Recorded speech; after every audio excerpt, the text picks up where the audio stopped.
Plan রয়েছে কিনা উঠেছে সেই প্রশ্ন।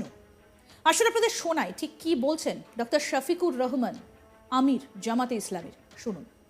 প্রতিবেশীর প্রতি সম্মান রেখে বলতে চাই, আপনারা শান্তিতে থাকুন, আমরা চাই আমাদেরকে আপনারা শান্তিতে থাকতে দিন। আপনাদের পাকঘরে কি পাকাবেন আমরা জিজ্ঞাসা করি না, আমাদের পাকঘরে উঁকি মেরে তাকানোর চেষ্টা করবেন না।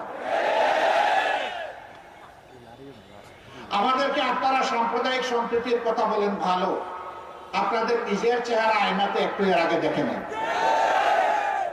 আপনারা সেখানে যাদেরকে মাইনরিটি বলেন তাদের সাথে আপনারা কি আচরণ করেন।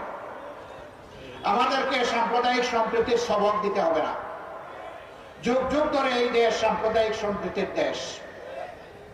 এই দেশের মানুষ প্রমাণ দিয়েছে, সমস্ত রাজনৈতিক ধর্মীয় সংগঠন প্রমাণ দিয়েছে, আলিম উলামা প্রমাণ দিয়েছেন। এই দেশে নারী পুরুষ নির্বিশেষে যার যার যোগ্যতা অনুযায়ী তার তার কর্মক্ষেত্রে সে কাজ করবে। এখানে ধর্ম বিবেচনায় নেওয়া হবে না, এখানে লিঙ্গ বিবেচনায় নেওয়া হবে না। যার যেখানে কাজ করার ক্ষেত্র এবং উপযুক্ততা রয়েছে তাকে সেখানে পরিবেশ তৈরি করে দেওয়া হবে। একটা সুষ্ঠু পরিবেশ চাই আমাদের এই জাতি। এই উত্তম আদর্শ দল ধর্ম নির্বিশেষে সমস্ত মানুষের কাছে আমরা নিয়ে যাব।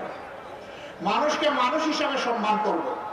সে কোন দলের কোন ধর্মের এটা আমি দেখবো না।